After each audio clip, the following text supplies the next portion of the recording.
Hi, my name is David, and I'm here to show you how to do a pour over.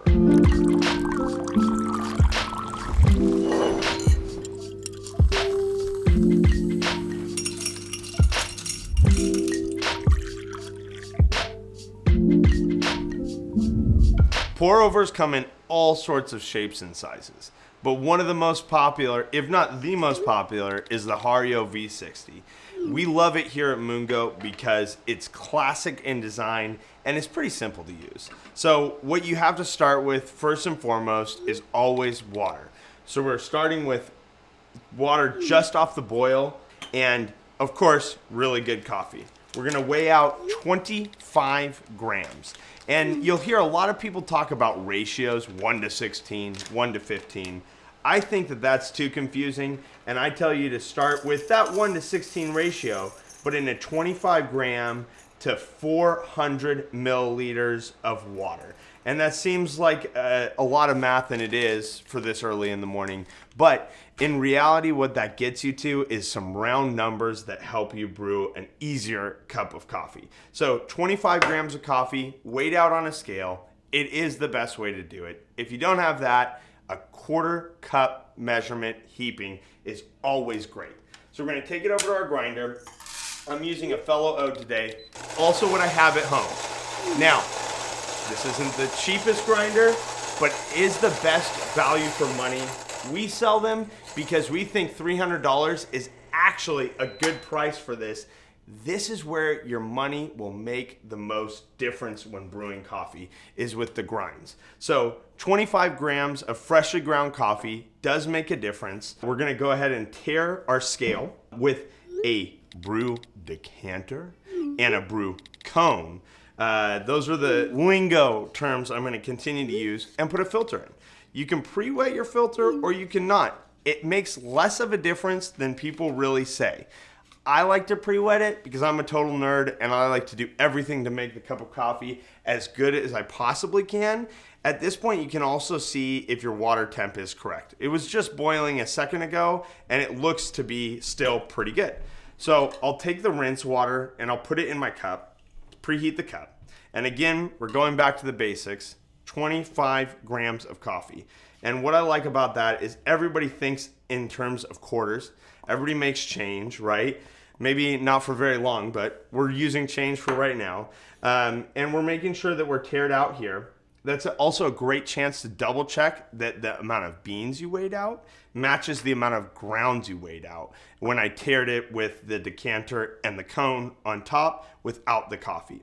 So you're gonna find that in general, one of the principles we're gonna keep coming back to is balance. So we're gonna balance the coffee bed, make it as flat as possible, so that when we put water on top, it drips through evenly. It's all about balance. The cool thing about these Hario scales is that they have a built-in timer. So I start the timer and I pour just 50 grams of water. So just double the amount of coffee I'm gonna put in water. So I'm at 50 grams of water and I get to take a break. The nice thing about a pour over is that you get constant breaks. So it's like taking a vacation from your problems for about 4 minutes of your day. So at 50 grams, we're gonna wait at least 30 seconds and then we're gonna pour 100 grams. So we're going from 25 to 50 to 100. These are all numbers you can remember. I promise you that. But on the scale, you're gonna see it say 150. At 150, you're gonna stop and you're gonna look at your time. We're at 150 and we're at about 45 seconds. So I'm gonna give it to a minute. We're gonna give it another 15-second pause, take another break, think about what you got going on for the rest of the day. Think about what this cup of coffee, this delicious Guatemala from Mungo, is gonna taste like. Oh, and we're already at a minute. We're at 150 and we're gonna go to 250. So we're gonna do another 100 gram pour. And again, we're back with the balance conversation. When I'm pouring, I'm trying to not favor any part of the bed more than the other. You're trying to do it as evenly and as balanced as possible, pouring nicely and slowly. And we're gonna go ahead and give this one to 130. Took us about 10 seconds, 15 seconds to make that pour, and we're at 130. And we're gonna do another 100 gram pour, all the way up to 350. And then I bet you, if you're at home, you're paying attention, and you're listening, you know what my final pour is going to be. It's going to be 50 grams. It's starting with 50 grams and ending with 50 grams. We're at 1 minute, 50 seconds. At 2 minutes, those last 50 grams of water are going to go right over those coffee grounds as evenly as possible. And there's one little extra tip that you get when you're pouring these last 50 grams. We're going from 350 to 400 for our final pour. If you go a little over, not so big of a deal. A little under, not so big of a deal. But you do want to see, do you like that flavor a little bit better if you're a little over or a little under? So right about 2:30, towards the end of our brew, I'm going to go ahead and swirl the coffee grounds. That's just to make sure any residual coffee on the edges gets into the brew for that last little drip out. You want to get every little bit of goodness you can from that little last bit of coffee. And you can see that at 2 minutes and 45 seconds from when we started, when the drips are about a second apart, it's about all the coffee can give. It's about done. So we'll make sure to get rid of our rinse water from our cup, but it kept that cup nice and hot. The final step is make sure that you decant it into the cup and enjoy.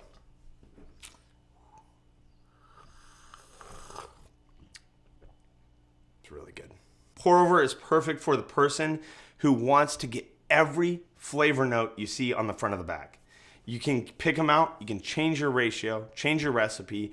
It's also for the person who loves rituals in your life. If you're the person who wakes up same time every day, all about those circadian rhythms, you're gonna love a pour over. It's a grounding, day starting ritual in your life that lets you take those breaks we all need. Today we brewed a Guatemala coffee from one of our partners. It's a great coffee, unbelievable. It's selling it short to not do it as a pour over. This is a coffee that is expensive, no doubt, but has a great story behind it. The family that produces it takes such good care, and if you take that same care into the final steps of brewing it, you'll be able to taste that journey that will take you all the way back to the farm in Guatemala to understand that this is a coffee that's cared for, loved, patiently produced, and patiently brewed as of today. The best thing about pour-overs is actually that they're cheap. This is a like $21.50 setup to get the brew cone, the decanter, the paper filters. The scale and the kettle are extra, but I'm telling you, those are worth it. And it's perfect thing for just something affordable.